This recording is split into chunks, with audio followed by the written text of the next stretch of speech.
Hi everyone, welcome to our Fourth Universalist service video. My name is Reverend Skylar Vogel. I'm the senior minister here. I use he, him pronouns, and I'm so glad to be with you for this service video experience. What follows are selections from the worship on November 7th, 2021.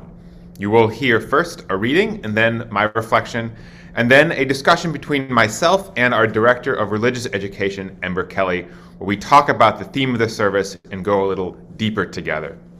You're invited to check out these videos every single week, as well as our audio podcast, which covers them as well, posted on our website, Facebook, YouTube, Instagram, and any of your favorite podcast streaming sites.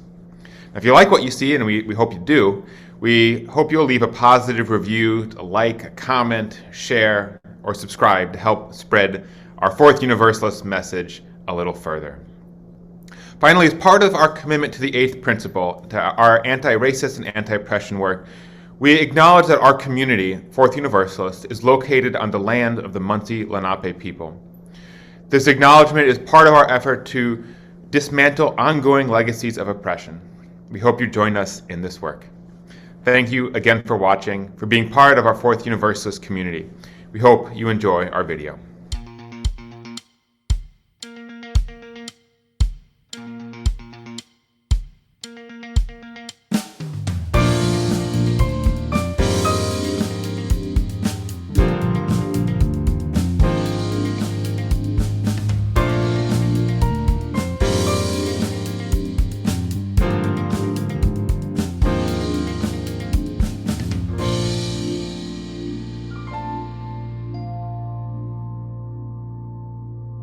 Our reading today is by the 20th century Unitarian Universalist religious educator, Sophia Lyon Foss.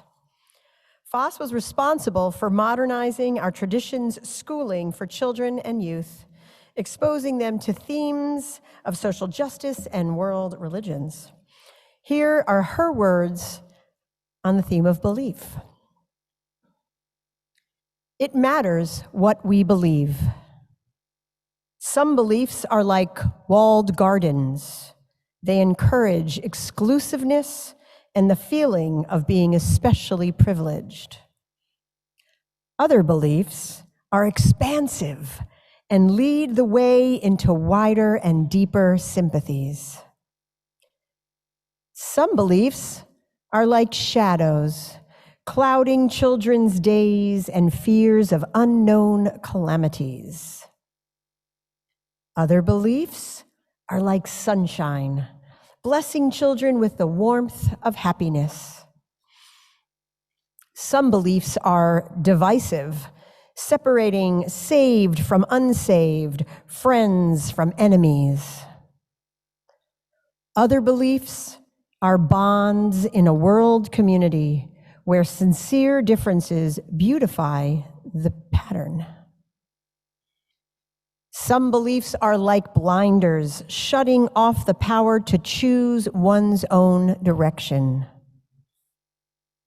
Other beliefs are like gateways, opening wide vistas for exploration.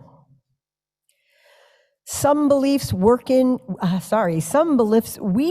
person's adulthood. Some beliefs weaken a person's selfhood. They blight the growth of resourcefulness. Other beliefs nurture self-confidence and enrich the feeling of personal worth. Some beliefs are rigid, like the body of death, impotent in a changing world. Other beliefs are pliable, like the young sapling, ever growing with the upward thrust of life. Father, will you pray with me? This was an anxiety-producing question for me. I was sitting in a small beige room. The curtain was closed to the window with a small bedlight that gave the room an evening feel, even though it was mid-morning. I sat on a simple wooden padded chair, pulled out from the hallway. Next to me was the room's occupant, an 87-year-old woman living in a skilled nursing facility. A crucifix hung over her bed, rosary beads on the side of her table. She was a devout Catholic, and unfortunately for her, she had me as her chaplain that morning. I always struggled with being called father, not because I think inherently poorly about the title, but because I wasn't one. The woman asking me to pray believed I was a Catholic priest, and this happened a lot. I had the option, of course, to correct people, correct her, but telling them that I was not a priest and not even Catholic, it just made everything complicated. It sowed confusion. It centered things on me and would visibly disappoint them when they found out. My supervisor, an actual Catholic father, advised me to not even bother, to not tell people. It just makes things messy, he said. But the harder part of her request, Father, please pray with me, was the prayer itself.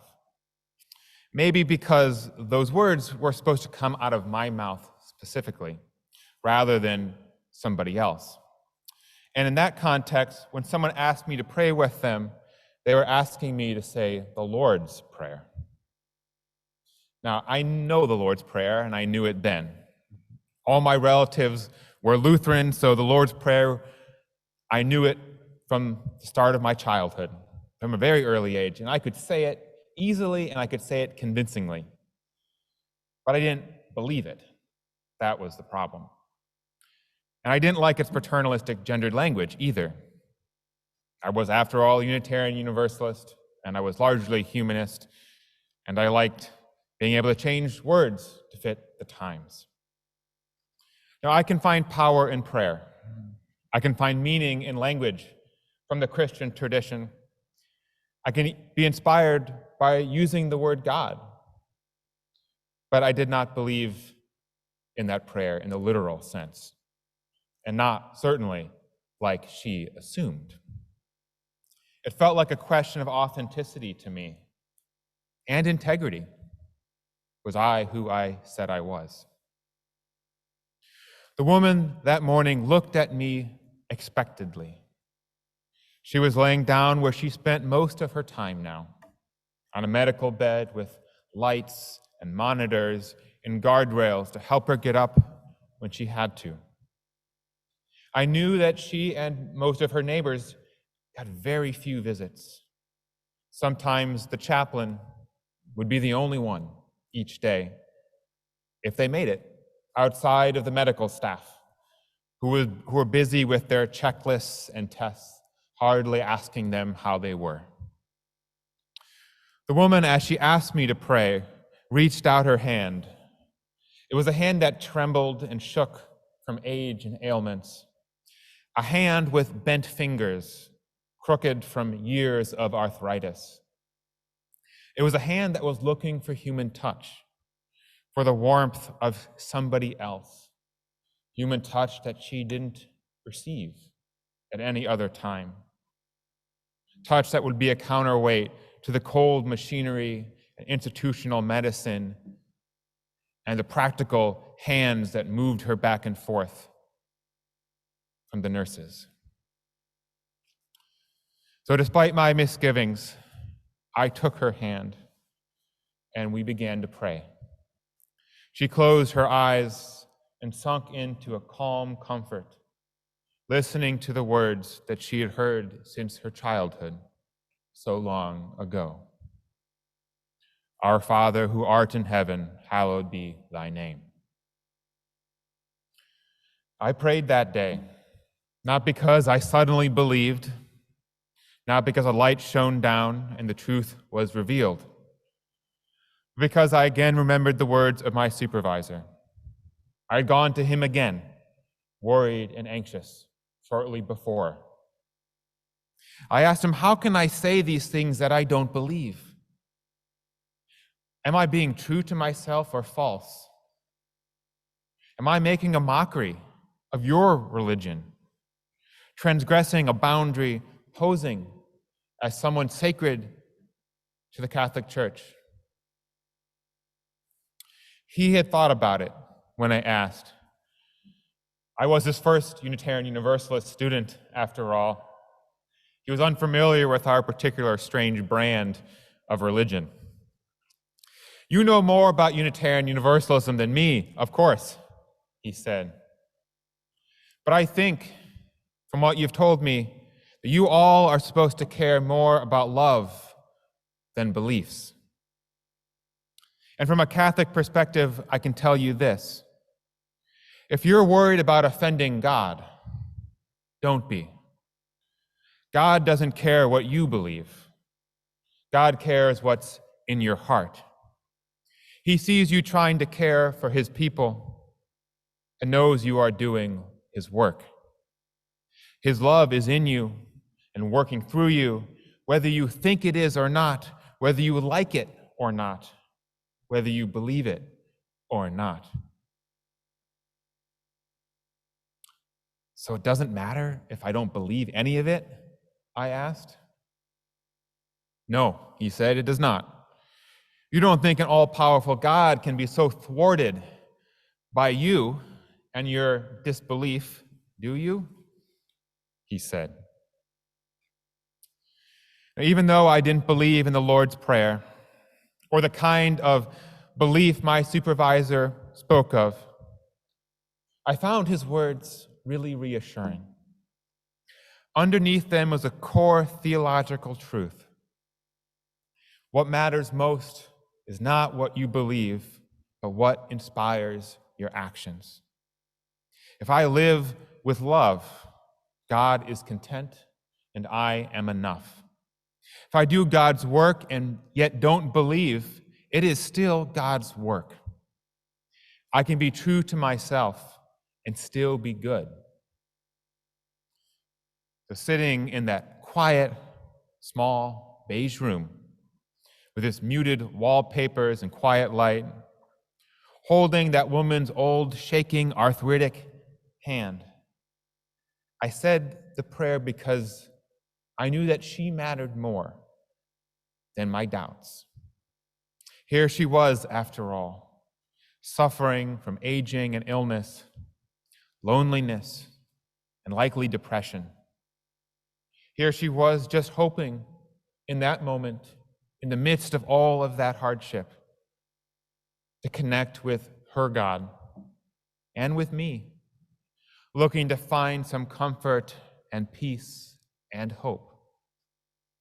Who was I to deprive her of that based on some theological quibble of mine? What did my concerns about God have to do with her lifelong faith? It shouldn't have to be about me or what I believed in that moment. It was about caring for her and making sure that she knew that she was loved. Now, people don't often think of Unitarian Universalism sharing a great deal in common with the Catholic Church. But this is one instance where I think it did and does. One of our faith's catchphrases is love beyond belief. The idea that we are not united by a theological creed or a doctrine. To be a member of our congregations, you don't have to pass some bar of belief. Instead, we're united by our commitment to love and justice and the unity of the human spirit. Here we can be Christian, even Catholic. We can be Jewish, atheist, a spiritual seeker, a lover of nature, or of community, just pure people. And it does not matter, so long as we bring ourselves and a desire to be together in love. Unitarian Universalism sees the woman in her small room, in her dim light, all alone, and sees not a Catholic, but a human being. The problem is that we live in a society that teaches us from a very early age that religion and belief are the same. How can you be religious and not believe in God is a common question that Unitarian Universalists get. Or, what do you mean that people at your church can believe all kinds of different things? What kind of religion is that? The problem has its roots all the way back to the Reformation, when Martin Luther and others championed the idea that religion meant being saved through faith rather than by good works.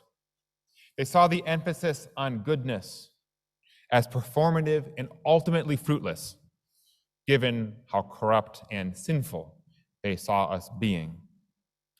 The only thing they argued that God cared about was whether we believed and had faith, salvation through faith alone. We can see how this evolved through the centuries. Manifest today in evangelical notions that only through a personal relationship with Jesus Christ can we be saved. That is the truth. The way, the truth, and the light, as people often say. We are born again through our relationship with Jesus by believing in him. Now, my Catholic supervisor had thoughts about this too. Too many Christians, he said, think that Christianity is like signing a contract with God. Sign here saying that you believe, and congrats, you get to go to heaven. It's a great deal. It's pretty easy. As if the mysteries of the universe and God's glory are so easy to be gained. As if the whole thing was just about saving your own skin. My supervisor shook his head in disappointment at this idea. The truth is that religion about just belief is too easy. It lets you embrace self-serving ideas and discourages you from the actual work of religious faith, from thinking and questioning, from going deep, cultivating wisdom, because it just cares about unwavering faith. And critical thinking and study and reflection undermines all of it. Now, I have relatives, as I know that many of you do as well, who see Unitarian Universalists, maybe see you, and I know that mine see me, as something verging on heretical. They can look down on us with a little bit of pity, maybe a lot of judgment. They are often happily secure in their beliefs about right and wrong. If they're coming from a Christian background, secure in the idea of Jesus as their Savior, and that as the thing they need to do. And yet I also know that a lot of these folks don't think too deeply about it. They don't study the Bible. They don't read theological commentaries. They certainly didn't attend divinity school. And some of them don't even go to church. And yet to them, and maybe for you, we are the ones that don't understand the truth, the way, and the light, and thus deserve scorn and judgment. Why would you need all that other stuff, they say, if all you need is belief? But there's a tragedy to this kind of religion. The tragedy of a religion based on belief is that it sacrifices what actually really matters. It divides families. It casts out and dismisses those who do not agree. It separates us from each other based on belief, those who believe and those who do not, into the us's and the them's, God's favored and God's enemies. It disdains diversity, forgets that good people can disagree, and ignores the central fact of human life, that belief is not a choice, but a matter of integrity and conscience. A religion based on belief traps its believers in a simplistic and rigid and ultimately unfulfilling faith, depriving them of a deeper religious wisdom and the gift of broader human relationship across difference. And of course, it hurts the rest of us too, because we often experience the pain of exclusion. So this is why our faith of Unitarian Universalism, has no doctrines and creeds. That's why to be a member here or of any of our congregations, you don't have to come up here and state what you believe and fear that maybe you don't quite fit. Here we heed the words of another Catholic, the monk Thomas Merton. Our job is to love others without stopping to inquire whether or not they are worthy. We can heed the words of G.K. Chesterton, who offers that religion should be less of a theory and more of a love affair. And the words of Carl Sagan, for small creatures such as we, the vastness is bearable only through love. It does not say creeds or doctrines or beliefs, love. When I was sitting in that quiet, small room in that nursing home, when I was holding that arthritic, shaking hand of that woman that I prayed with, I thought about what love would have me do. I thought about how my beliefs would have prevented me from caring for her. I thought about how others hung up on their beliefs, may have turned her away, refused her hand, her request for compassion.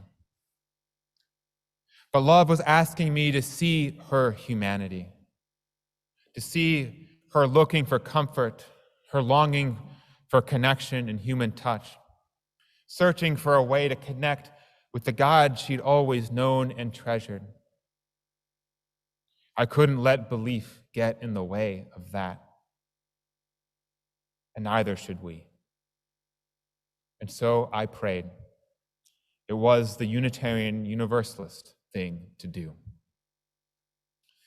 As I ended that prayer, she would have thanked me, I think. But she had fallen asleep, dreaming dreams, I hope, of God's unending love for her. I squeezed her hand one last time before finally saying, Amen. May we take the hand that is extended to us with love and do likewise. Amen. Hi, everybody. My name is Ember Kelly. I use she and her pronouns, and I'm the Director of Religious Education here at the Fourth Universalist Society. And it's so great to be with you all today and to get to discuss this message with Reverend Schuyler. And Reverend Schuyler, it's good to get to sit down with you once again. Great to be with you, Ember, and everyone watching. Yes. So this message, I liked it. I liked the theme, the idea, this talking about love, belief. This was very personally meaningful for me. I have to admit, the first thing that it made me think of as I sat down with it was CPE, my own CPE experience. Would you want to explain for any of our listeners what exactly CPE is? Of course. So yeah, you're absolutely right, Ember. I didn't explicitly say it because I didn't want to get into the details of this and that, but CPE stands for Clinical Pastoral Education, which is a general requirement for all Unitarian Universalist clergy and many other traditions. This was in a Catholic nursing home where most of the other students were Catholic seminarians. There were a few very conservative Anglicans who were there with me as well. But it was a general principle. But you basically, in a hospital, a nursing home, some other chaplaincy setting, and your job is to be thrown into this world where you are there to serve and minister to whoever is there. And so this was a nursing home, and my job was to basically walk around people's rooms and various parts of it and talk to them. My CPE, because of doing an online Chicago MDiv, they actually had found an online certified CPE program that was able to bring me together with people from tons of different traditions from around the country. Mine ended up being with an organization that provided like care to LGBT folks, especially people coming from faith communities with trauma around that. But still, even between that and my own internships in ministry settings, those visits to the hospital, those intense personal moments, they're there's something that's really meaningful and really can shape the way that you think about things. It's really true. I'm glad you had that experience, Ember. I think it's one of those formative experiences that all those who do ministry go through. A little bit of rite of a passage, a little bit of a hazing ritual, because it can be really tough. People die in front of them. They see people in really traumatic and disturbing situations. The nursing home that I was in was less disturbing than a lot of other people's who are in hospitals if they have to, minister in the NICU or, to other people who've had really sort of sad diagnoses and are dying. But it's tough. It's a tough place to be, but and really transformative because you get to focus on the humanity of people, right? Which is part of what I was exploring in this reflection, is that it's not chaplaincy and ministry in its best way, and religion sort of as the foundation of what ministry and chaplaincy are about.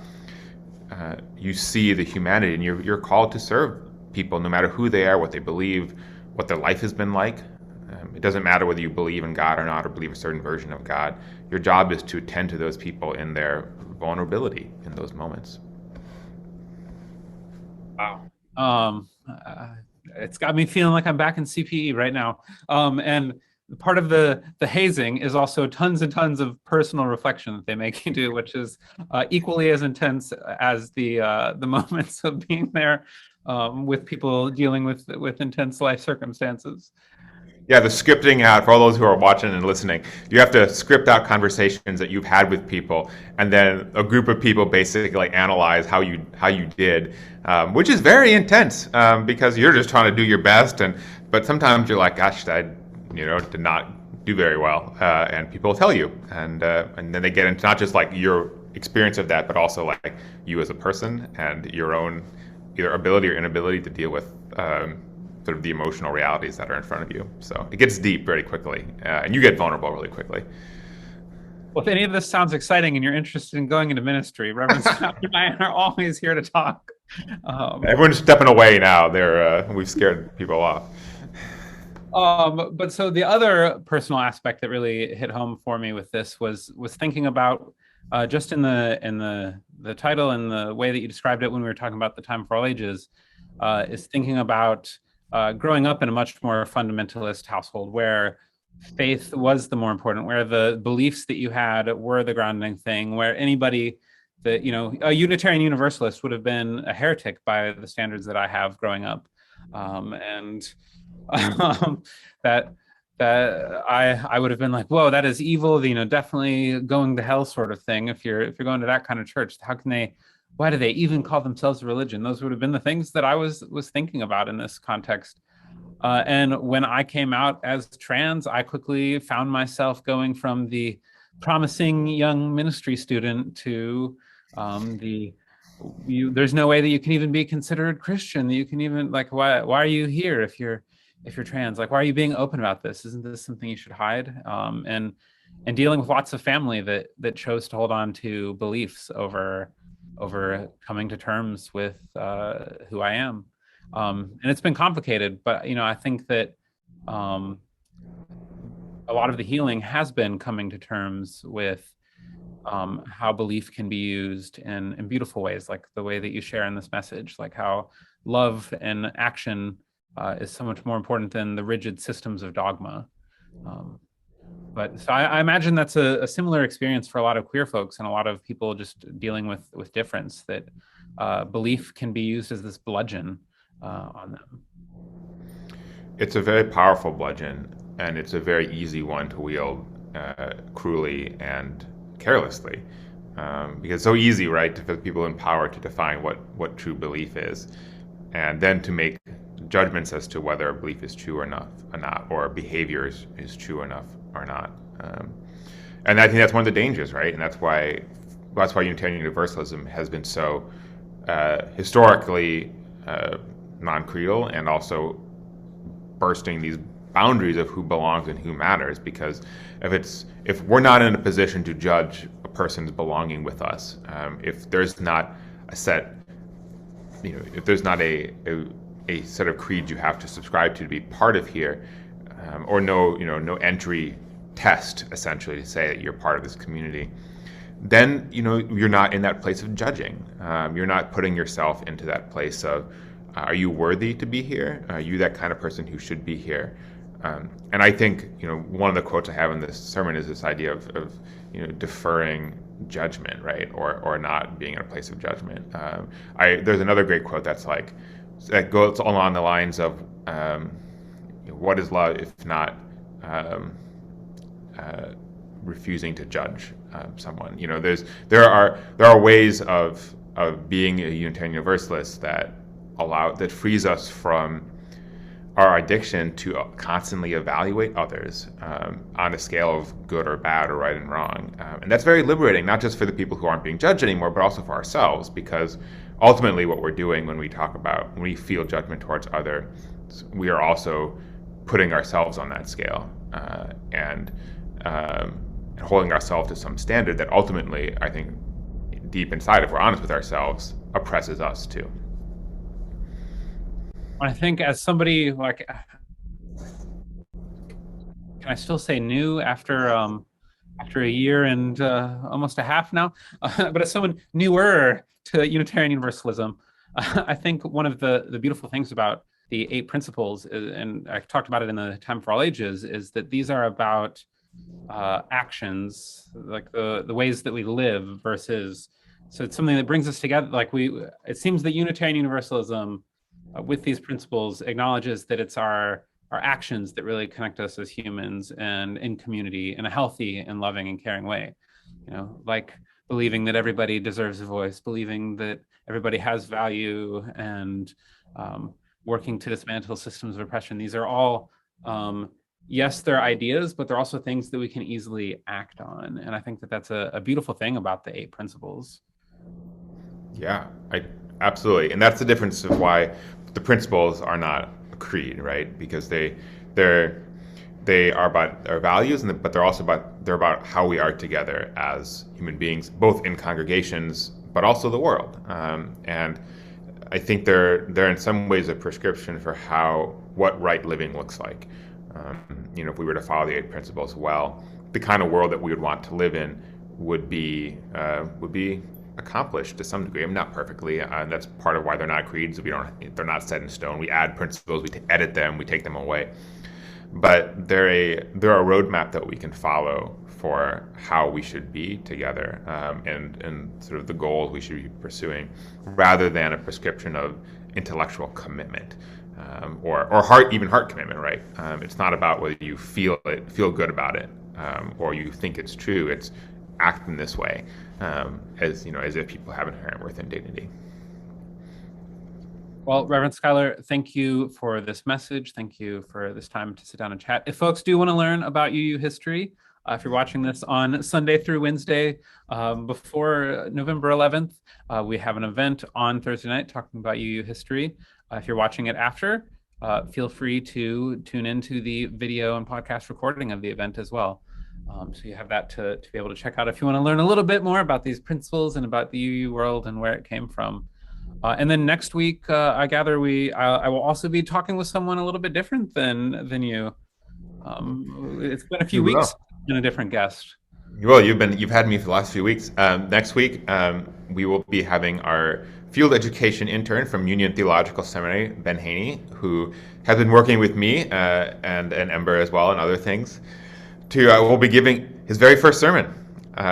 We'll be working through it this coming week to make sure it's great, and we'll be there. All 3 of us will be there for the service, helping lead it next Sunday. But come and support him. Let him know that this is a trusting, loving environment that's supportive, and we hope he will. Thank you all for listening as well, and hope to see many of you next week for our sermon with Ben.